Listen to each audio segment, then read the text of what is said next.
अस्सलाम वालेकुम दोस्तों, मैं डॉक्टर कामरान आफ्ताब अहमद अपने नए व्लॉग के साथ आपकी खिदमत में हाजिर हूँ। दोस्तों, आज हस्ब तवक्का चीफ जस्टिस ऑफ पाकिस्तान या अफरीदी साहब ने, जिनकी हैसियत इस वक्त एक पार्किंग बॉय से ज्यादा नहीं है सुप्रीम कोर्ट में, अनफॉर्चुनेटली उन्होंने हस्ब तवक्का सुप्रीम कोर्ट में 6 नए जजेस अपॉइंट कर दिए हैं। और ये सब कुछ 26वीं आईनी तरमीम का शख्साना है।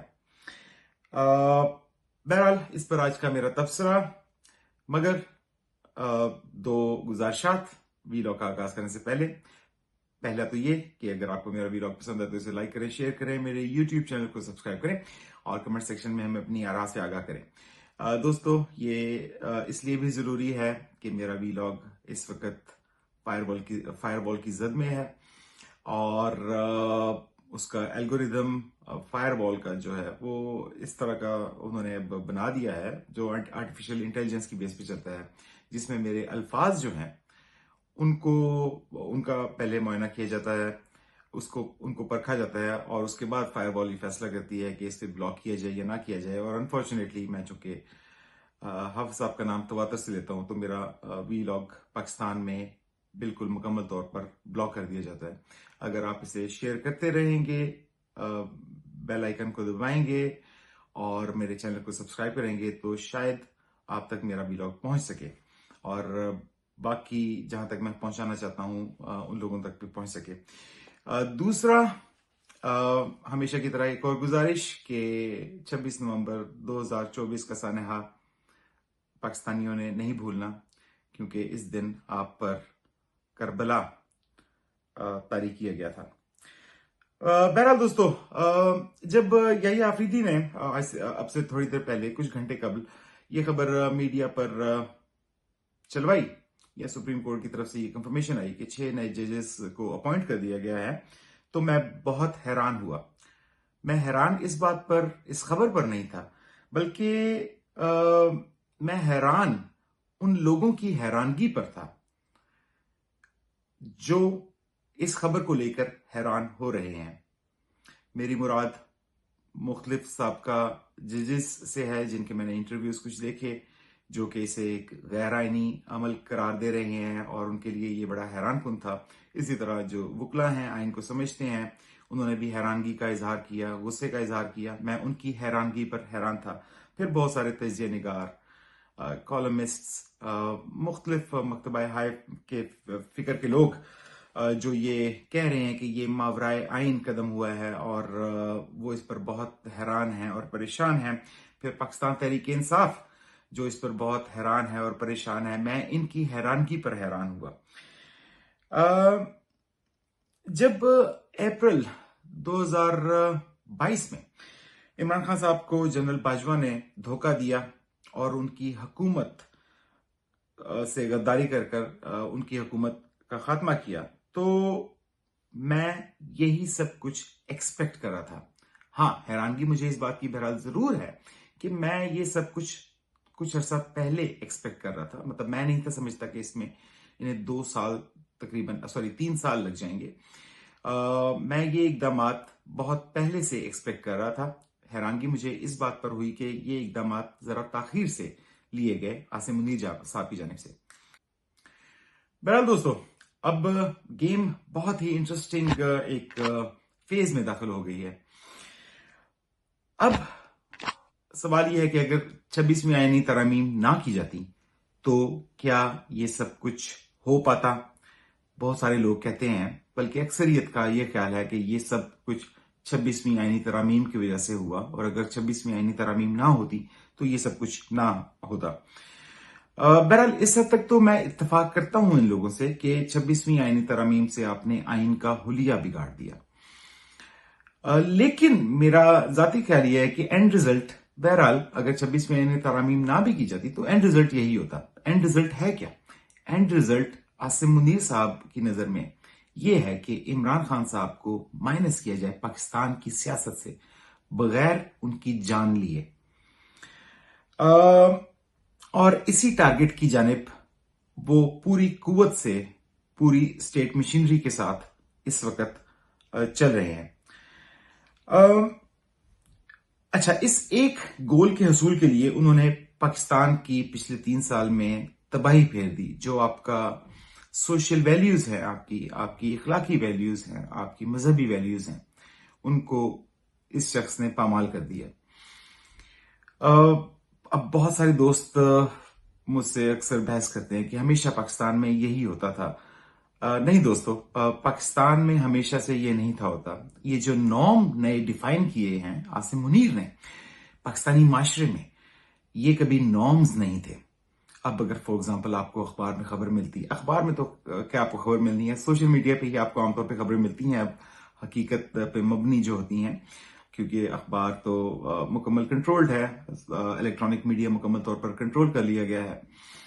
सोशल मीडिया सिर्फ एक है जिसको अभी तक बावजूद लाख कोशिशों के कंट्रोल नहीं किया जा सका। बहरहाल वापस चलते हैं। अगर आपको सोशल मीडिया पर कोई खबर मिलती है कि जी किसी के घर में घुस गई पुलिस, या आर्मी के ऑफिशियल्स किसी के घर में घुस गए, वहां पर औरतों को बालों से पकड़ के घसीटा गया या उनकी तस्वीरें गंदी बनाई गई, तो आपको कोई हैरानगी नहीं होती, क्योंकि ये एक अब नया नॉर्म है। हाँ, आज से अगर 15 साल पहले ये सब कुछ किया जाता या होता, उस वक्त शायद होता भी था, तो इसे नॉर्म के तौर पर नहीं था लिया जाता। तो ये जो इखलाकी इन्हितात हमारी सोच में आया है पिछले 2.5 से 3 साल में, इसका क्रेडिट बहरहाल आसिम मुनीर साहब को जाता है।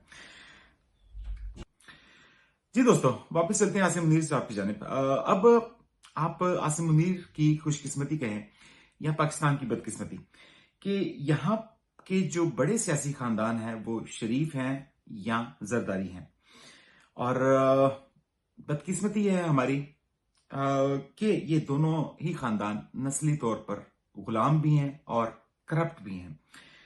इसीलिए आसिम मुनीर ने इतना तरद्दुद किया कि वो 26वीं आईनी तरामीम लेके आया, उसके बाद पीका एक्ट लेके आया, जजेस को शफल किया, अपनी मर्जी की सुप्रीम कोर्ट बनाई, अपनी मर्जी की हाई कोर्ट्स बनाई, अपनी मर्जी की जो लोअर कोर्ट्स हैं वो बनाई, बार काउंसिल्स खरीदी, सिर्फ एक गोल के हसूल के लिए, और वो गोल ये है कि इमरान खान साहब को किसी तरीके से माइनस कर दिया जाए पाकिस्तान की सियासत से। इसीलिए इसने इतना तरद्दुद भी किया और आइन का हुलिया बिगाड़ दिया। बहरहाल मेरा जाती ख्याल यह है कि अगर इन दो खानदानों की जगह कोई और ग्रोह या टोला पाकिस्तान पर काबिज होता, जो इनसे कम करप्ट होता या इनसे कम गुलामाना सोच का हामिल होता, तो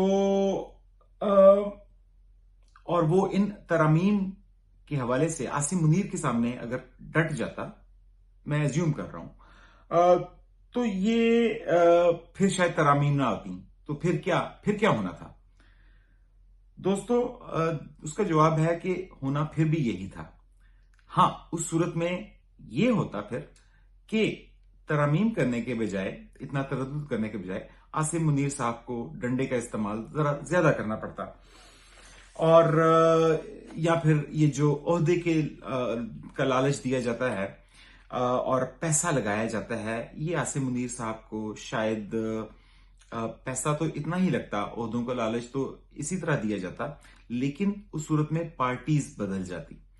बजाय ये पैसा सियासतदानों को दिए जाने के या ओहदों का लालच उनको दिए जाने के या उनको डराए जाने से के बजाय ये सारा कुछ जजों के ऊपर किया जाता, उन्हीं को खरीदा जाता, उन्हीं को डराया जाता और उन्हीं को काबू में रखा जाता।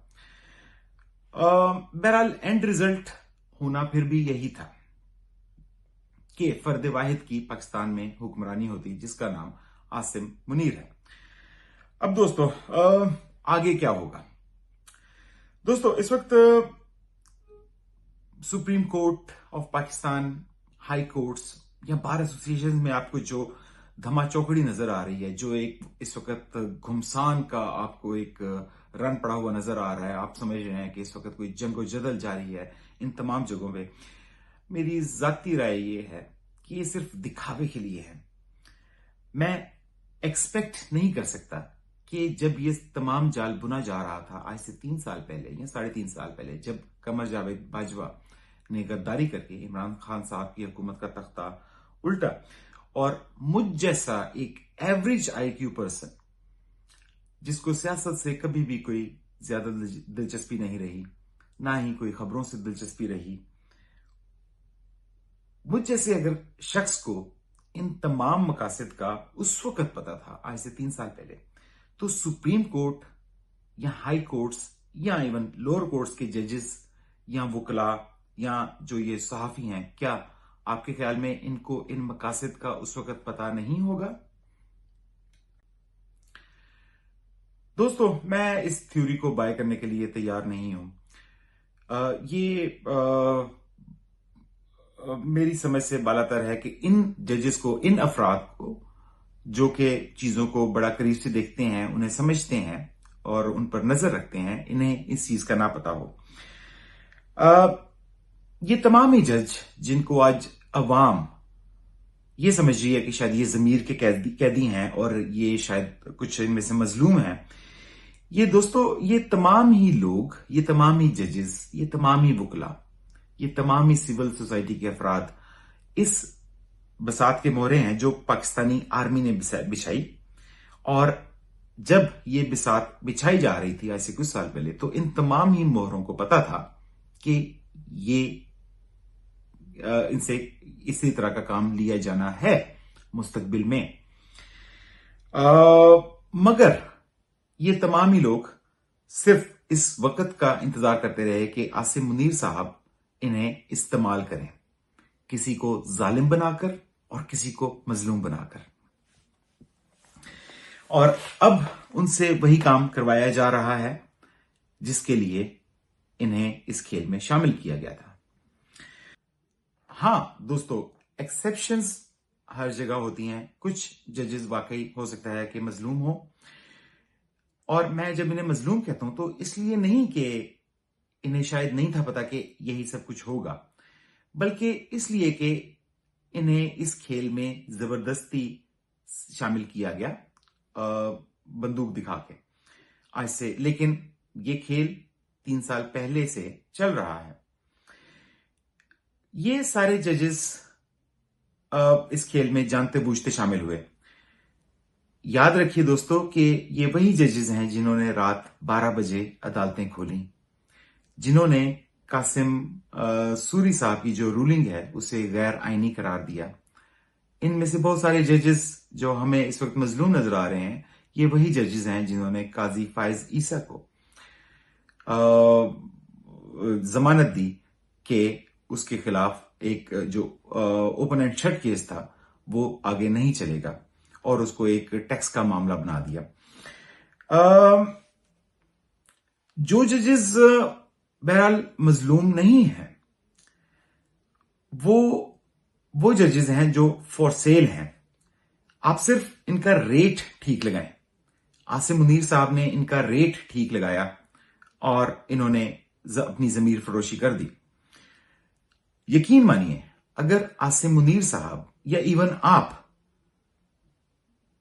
अगर इससे बेहतर रेट दें तो ये कुंभा फरोशी में भी गुरेज नहीं करेंगे, मुझे इस बात का यकीन है। अब अहम सवाल कि आगे क्या होगा। दोस्तों, जिस तरह मुझे यकीन है कि कल सुबह सूरज मशरिक से निकलेगा और मगरिब में गरूब होगा, अगर कल कयामत का रोज ना हुआ तो इसी तरह मुझे यकीन है कि 26वीं आईनी तरामीम भी खत्म होगी, और वो भी इसी असेंबली से। आज 10 फरवरी 2025 का दिन है। मैं आपसे गुजारिश करता हूं कि आप ये डेट नोट करके रख लें कि मैंने ये क्लेम किया है, और इसकी वजह क्या है मैं आगे चल के एक्सप्लेन करता हूं। तो दोस्तों, मैं बात कर रहा था कि ये 26वीं आईनी तरामीम या इसके नतीजे में ये जो आईनी कोर्ट्स बनी हैं, आईनी बेंचेस बने हैं, सुप्रीम कोर्ट का जो इन्होंने हुलिया बिगाड़ा है, हाई कोर्ट्स का हुलिया बिगाड़ा है, ये जो जुडिशियल काउंसिल के नाम पे इन्होंने एक उसकी जो रीशफलिंग की है, रिस्ट्रक्चरिंग की है एक ग्रो की, और फिर ये जो पीका एक्ट है, ये तमाम के तमाम खत्म होंगे, लेकिन इंटरेस्टिंगली इसी असेंबली से खत्म करवाए जाएंगे। तो इसकी वजह क्या है? इसकी वजह है सिंपली इमरान खान, क्योंकि इस वक्त पूरे का पूरा सिस्टम पाकिस्तान में जो है पिछले 3 साल से जो बनाया गया है वो सिर्फ इस वजह से बनाया गया है कि इमरान खान साहब को किसी तरीके से माइनस कर दिया जाए। चले हम 1 मिनट के लिए मान लेते हैं कि इन तमाम चीजों से और इसके अलावा जो अब बाकी स्टेप्स ले रहे हैं उसके बाद इमरान खान साहब को आप माइनस कर देते हैं सियासत से, तो फिर उसके बाद क्या होगा? और उसके बाद मेरा ख्याल है दोस्तों कि जरदारी और शरीफ खानदान को ये अच्छी तरह पता है कि ये जो 26वें तरमीम उन्होंने बंदूक के नोक पर आसिम मुनीर साहब ने उनसे पास करवाई हैं, ये एक ऐसा जाल है जिसमें ऑपोजिशन को, आने वाली ऑपोजिशन को हमेशा कैद रखा जाएगा।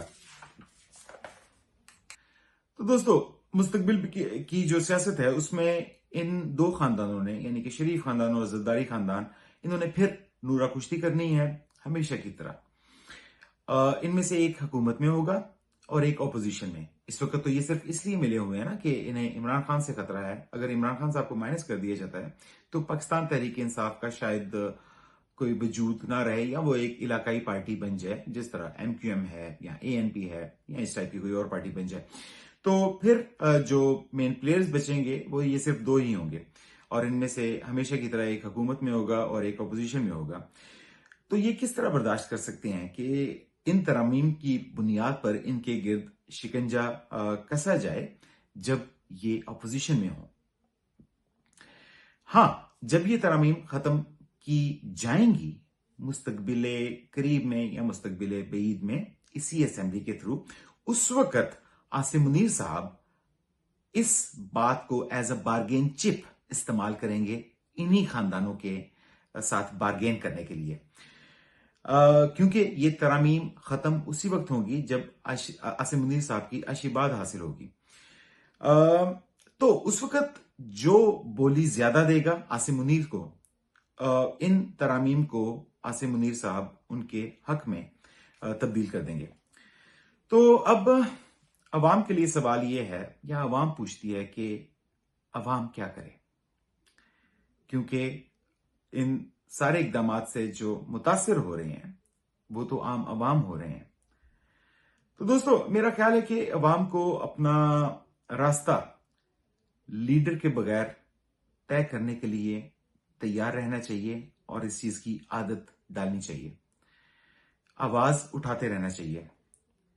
आपको, आम अवाम को, अपने डर को शिकस्त देना होगी, क्योंकि दोस्तों दुनिया का एक कानून है कि जो डरते रहे वो भी मर गए और जो ना डरे वो भी मर गए। तो डर कर जिंदगी गुजारना जिंदगी लंबी होने की जमानत नहीं है। इसलिए कम से कम जब आपका सामना मौत से हो तो कम से कम आपके जमीर पर यह बोझ तो ना हो कि आप कीड़े मकोड़ों की मौत मर रहे हैं। दोस्तों मुझे अपने अगले वीलॉग तक इजाजत दीजिए और अपना ख्याल रखिए। पाकिस्तान जिंदाबाद।